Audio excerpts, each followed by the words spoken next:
Ladies and gentlemen, boys and girls, welcome back to our podcast by Overheard, the Friends with Benefits.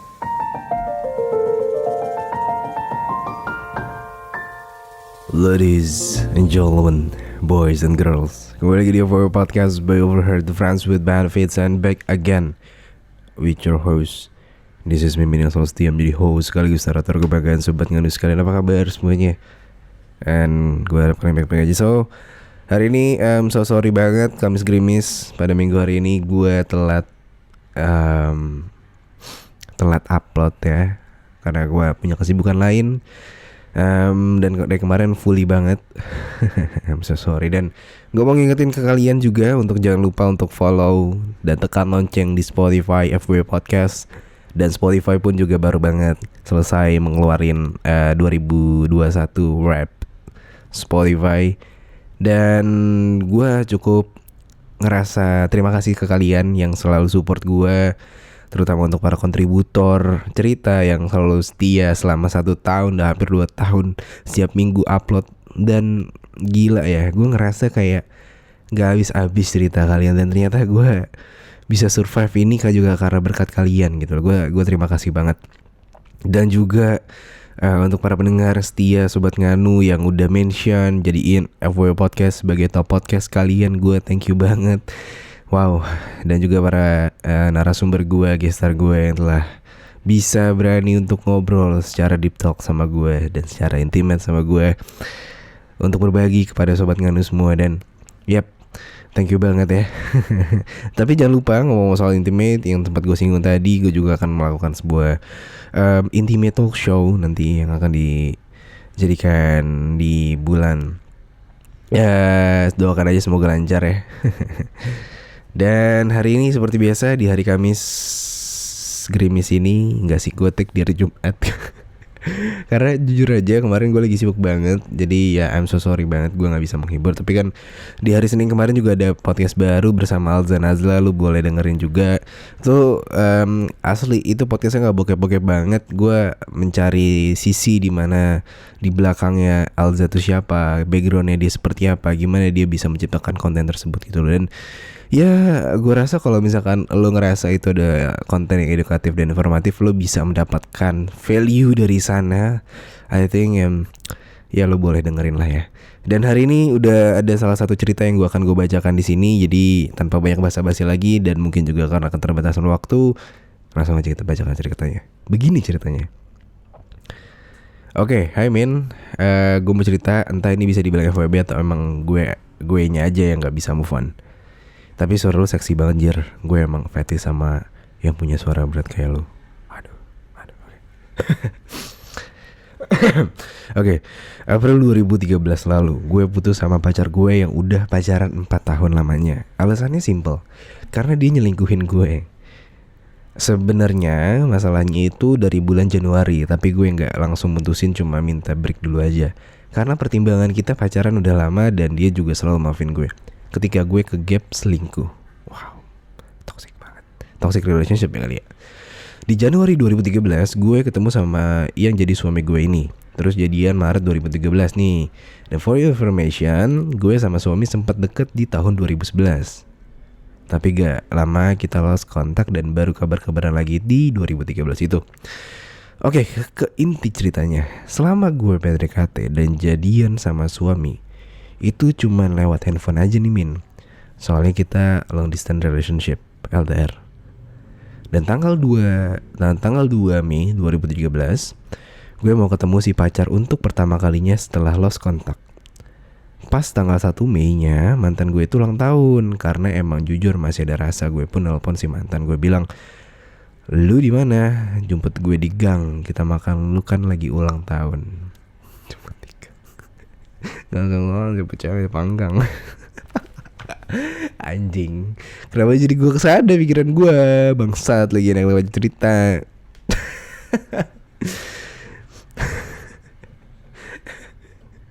Ganteng doang, jemput cewek di panggang. Ulang tahun doang, jemput cewek.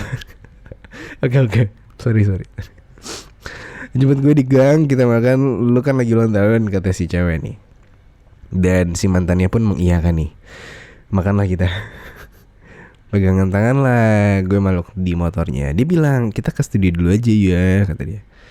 Gue ngerti maksud dia apa. Dan gue pun pengen. Kita duduk di sofa pegangan tangan. Dia pun tanya kenapa gue malah putusin dia waktu itu. Dan pas masa break kenapa gue malah jadian sama yang lain. Gue pun bilang selama kita break sebenarnya gue merhatiin lu. Gue pikir lu bakalan ada usaha buat bikin gue luluh lagi untuk balik lagi ke lu. Tapi lu malah ngediemin gue dan ngebiarin hati gue sembuh sendiri tanpa bantuan lu. Gue juga kalau berangkat kerja suka merhatiin lu dari dalam mobil. Gak sekali dua kali lu lagi teleponan cekikan. Dan for information dia jaga bengkel orang tuanya nih. Dan gue pikir lu baik-baik aja tanpa gue. Terus dia meluk gue erat banget. Dia nyium kening gue. Terus ke bibir tangan gue diarahin selangkangannya. Terus dia bilang, pindah yuk ke kamar. Studionya tuh 2 lantai. Nah di atas tuh ada kamar. Dilanjutlah di kamar pergulatan tadi. Jam 11 malam dia nganterin gue balik. Gue minta diturunin di gang aja. Soalnya orang tua gue kalau tahu kalau kita udah putus dan gue udah punya pacar baru. Dan tanggal 2-nya gue ketemu sama pacar gue. Pacarannya yang normal-normal aja sih. Gue berpikir ini gak bener. Gue harus benar-benar ngapus semua tentang mantan gue. Gue hapus nomornya. Gue blok semua sosmednya. Beberapa bulan kemudian gue install aplikasi WeChat. Pas gue search temen di sekitar gue lihat nama si mantan. Rumah kita emang deket, paling cuma sekilo jaraknya. Iseng gue chat bareng. Gue chat aja nih, barangkali dia respon. Dan ternyata respon dong. Kita jadi sering ngobrol lagi dalam sebulan, ada 1 kali ketemu. At the end of the day, di tahun 2014 gue kerja di Jakarta. Sempet gak ngobrol lama karena gue ngeri ketahuan pacar gue. Tapi ternyata pacar gue tuh gak posesif parah. Jadi kesempatan lah buat gue untuk bisa deket lagi sama mantan gue. Kalau gue lagi libur kerja, gue bilang ke pacar kalau gue mau pulang ke rumah oma gue atau rumah nenek gue. Padahal check in lah sama mantan gue. Bangsat. Padahal jujur nih ya, mantan gue nih kuat banget anjir. Dalam semalam kita bisa main sampai 4 ronde gitu. Dan selalu gue orgasm. Tapi habis itu dia tepar kayak mayat.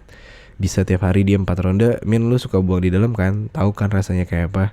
Nah, gue juga suka banget kalau dibuang di dalam. Kita pacaran dari kelas SMA kelas 1 dan selalu buang dalam. Tapi sekalipun gue gak pernah hamil. Padahal kita gak pakai kondom dan gue pun gak konsumsi obat KB atau apapun itu. What the fuck? Resiko banget anjing. Bangsat. Dan sama pacar having sex lancar jaya, sama mantan juga lancar. Di tahun 2015 akhirnya gue memutusin buat pulang kampung dan milih kerja di daerah gue. Ceritanya ada sepupu gue laki ya. Dia tinggal sementara di rumah gue karena dia belum dapet kosan dan tempat dia kerja juga masih dekat dari rumah gue. Dia itu seumuran sama gue dan waktu kecil pun kita dekat, mandi bareng, telanjang lah apalah bareng, namanya bocil SD belum ada kepikiran kemana-mana. Kelas 5 SD badan gue dah jadi beda lah sama teman-teman seumuran. Sering kita keluar buat makan atau cuma jalan-jalan aja nih. Sebulan tinggal di rumah gue, dia pindah soalnya udah dapat kosan. Tapi karena kita udah nggak satu rumah, sepupu gue ini jadi sering ngechat gue, nelpon lama-lama. Awalnya sih biasa aja, tapi lama-lama dia perhatian dan mulai berbeda. Ketika gue cerita tentang hubungan gue sama si mantan dan si pacar, gue cerita semuanya ke dia tentang gue, udah gak virgin dan lain-lainnya. Gue udah mulai ngerti apa dia cemburu, nanyalah gue sama dia, lu kenapa sih? Dia jawab, gue ini udah suka sama lu dari kita kecil. Momen yang gak bisa gue lupain sampai sekarang tuh waktu kita mandi bareng. Lu bugil dan tete lu tuh udah gede buat anak kelas 5 SD. Terus sumpah gue kaget banget sepupu gue bisa ngomong begitu. Gue tanya lagi, lu maunya apa? Dia jawab, gue pengen kita ada hubungan. Gue jawab, gila ya, kita nih saudaraan, kita nih gak bisa punya hubungan. Kita jalanin aja tapi kita jangan mimpiin masa depan. Cukup buat senang-senang aja ya, tadi gitu. Dari situ kita sering jalan bareng, bobo bareng, kadang di kosan dia atau curi-curi kesempatan di rumah gue. Orang tuh gak curiga karena kita saudara dan emang sedekat itu dari kecil. Tapi lama-lama kita ngerenggang sendiri karena gue pernah bilang sama dia, lu harus nyari pasangan, pelan-pelan lupain gue dan jadi saudara yang normal aja. Dan 2017 gak terasa gue udah 4 tahun sama pacaran sama calon suami dan 4 tahun jalan sama si mantan. Bulan Februari si mantan mulai nanyain kejelasan hubungan kita, dia juga udah punya pacar men. Mana cowoknya mantannya. Kalau kita putus hitungannya kota gimana sorry. Kalau kita nggak putus hitungannya kota udah 8 tahun pacaran, tapi 4 tahun ini kita nggak ada kejelasan. Lu mau nggak nikah sama gue? Lu nggak usah mikirin biaya gue udah ada cukup biaya buat kita nikah. Gue nggak tahu, jujur gue sayang sama lu, tapi gue nggak ada rasa yang sama kayak waktu dulu. Udah sedikit hambar aja, maafin gue ya, gue balik ya. Dari situ kita udah nggak saling hubungi lagi. Pertengahan April 2017 gue sama pacar lamaran dan memutuskan awal Mei di tahun yang sama untuk menikah. 3 hari sebelum nikah gue nelpon si mantan. Halo, iya apa kabar? Gue baik, lu gimana kabarnya? Lu sibuk gak? Gue sebaik juga. Gak, kok gak sibuk, ada apa? Nanti pulang kerja gue mampir ke bengkel lu ya. Nih cewek bilang gitu. Ya udah sini aja pakai izin dulu, emang ada apa sih? Gue mau nganterin undangan sama siapa? Si A nikah katanya gitu. Bukan, gue yang nikah anjing. Ah serius? Iya. Dari situ nada bacanya dia udah sedikit beda sih men. Sedih banget gue. Oh cuma, terus kata cowoknya, oh cuma mau nganterin undangan aja kan, gak usah dianterin ke rumah. Ini lu udah ngomong di telepon nih, kapan acaranya di mana? 3 hari lagi di rumah gue, tolong sampein ke bokap nyokap, sampein sama bokap juga ya. Gimana sih? 3 hari lagi nih, 3 hari lagi di rumah gue, tolong sampein nama bokap juga dan abang ya. Oh iya sorry. Iya nanti disampein kata cowoknya. Insya Allah gue datang, selamat ya, maaf. Terus kata cewek, maafin gue, nggak apa-apa, ya udah ya, teleponnya dimatiin. Dia matiin teleponnya dan secara sepihak, dan gue pun nangis men. Di hari nikahan pun dia nggak ada datang, maupun keluarganya nggak ada datang. Kita belum terus kontak akhirnya karena gue sadar sekarang gue udah jadi istri orang. Sekian men ceritanya dari gue, sehat selalu men. Suka deh sama suaranya. Thank you untuk kontributor pada hari ini. Gila ya. Asli, gue minum dulu ya. Bentar, gue lagi bikin kopi tadi.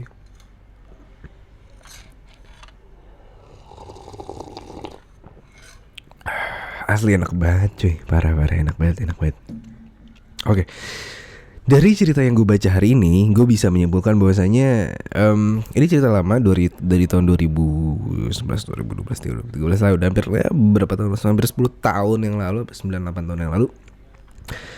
Ya, maksud gue ini bukan hubungan FWB kali ya, lebih ke mantan yang lu tuh sebenarnya kayak nggak tahu nih dilema antara lu butuh dia atau enggak. Cuman gue rasa ya ini pilihan juga, karena gue rasa juga lo sebagai wanita, sebagai perempuan juga, ya lu salah satunya lu butuh, mungkin lu ngerasa nyaman sama mantan lu karena dia enak mungkin, atau lu juga ngerasa sayang sama pacar lu mungkin, atau ya gimana gue nggak tahu, atau emang lu juga emang nggak bisa dengan satu pria mungkin pada saat itu ya. Kalau sekarang kan lu sudah sama suami gitu kan.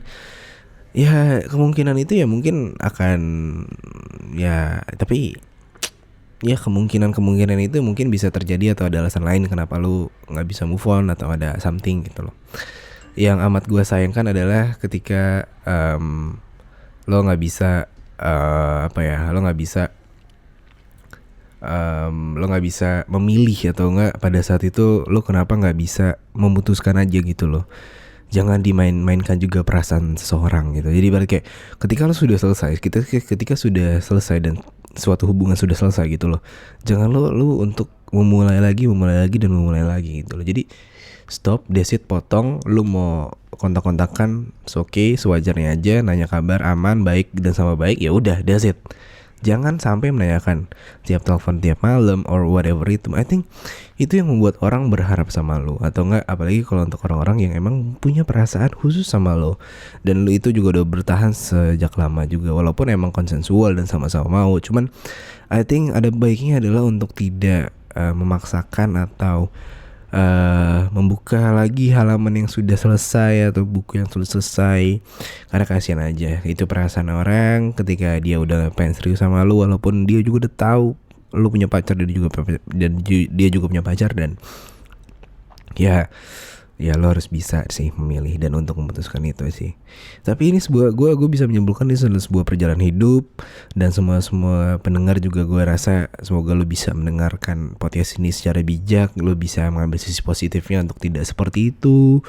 Ya walaupun ada sisi kesenangan di sana ya, cuman ya sudahlah. Dan juga ini lucu banget, ada kayak yang sama sepupunya juga nih lucu banget. Tapi ya so-so lah, ya udahlah. Gue nggak mau ngebahas itu karena gue juga kurang bingung juga ngebahas dari sisi mana, karena lu masih saudara dan masih keluarga gitu. Dan gitu aja mungkin ya, ambil sisi positifnya aja, buang sisi negatifnya. Gue harap kalian cerdas semua yang mendengarkan podcast ini. Gue sorry banget kalau misalkan gue agak telat hari ini. Dan ya, enjoy the show. Terima kasih selama 2021 ini udah di penghujung tahun. Ya semoga tahun depan makin jaya. I think it's enough untuk episode kali ini. Gue selalu mengingatkan untuk follow Spotify-nya dan nyalakan lonceng for podcast. Jadi setiap ada episode terbaru akan ada suatu informasi dari sana. Dan juga terima kasih semua yang sudah support gue. Terima kasih banget. Akhir kata dari gue, di sini gue Mimin pamit undur suara. Sampai jumpa di episode selanjutnya and see you. Bye bye.